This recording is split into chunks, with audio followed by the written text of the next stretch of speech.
Mark, काय वाटेल ते झालं तरी हा माणूस शुद्धीवर आला पाहिजे. कुठूनही डॉक्टर बोलवा, कितीही एक्सपेन्सिव्ह डॉक्टर बोलवा, पण हा माणूस उठला पाहिजे. Got it? Yes ma'am. ए बाबा, मग उठव त्याला. कारण मला विचारायचं आहे त्याला, 8 वर्षापूर्वी काय माती खाल्ली आहेस, कोणाला जिवंत सोडलं आहे विचारायचं आहे. आणि एकदा त्यांनी सांगितलं ना मला, तू मारून टाक. कोणाची वाट बघू नकोस, कळलं काय? Mark, please. राजकुमार, जरा डोकं शांत ठेवशील?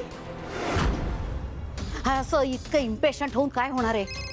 हे बघ, याचं शुद्धीवर येणं जितकं तुझ्यासाठी इम्पॉर्टंट आहे ना, तितकं माझ्यासाठी इम्पॉर्टंट आहे.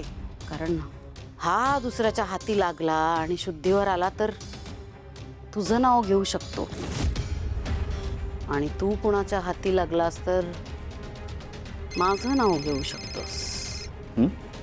शेवटी माझ्या सांगण्यावरूनच तू याला सावलीच्या मागे पाठवलंस ना, त्यामुळे माझ्यासाठी हा उठणं गरजेचं आहे, पण योग्य वेळी.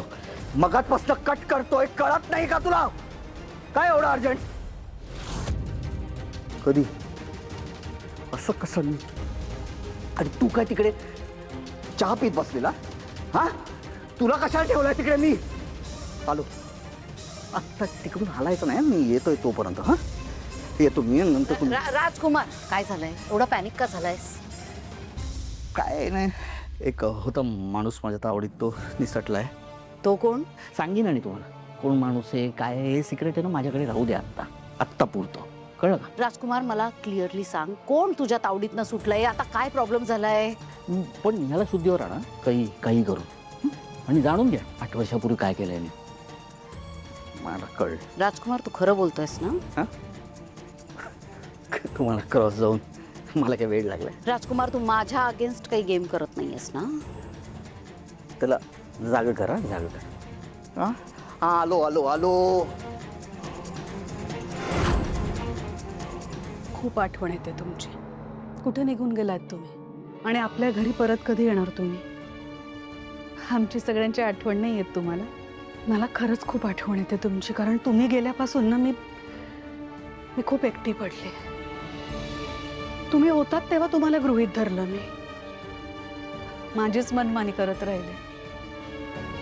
मला हवे ते निर्णय मी घेतले, कारण मला कायम माहीत होतं की तुम्ही माझ्या पाठीशी उभे राहणार.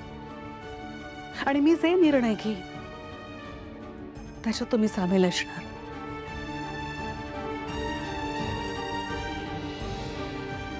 पण आता मला खूप एकटं वाटतंय. नाही म्हणजे आहेत माणसं, आपलीच मुलं आहेत आजूबाजूला, सगळी रक्ताची नाती असून सुद्धा मला का कुणास ठाऊक या सगळ्यांमध्ये खूप एकटं वाटतं.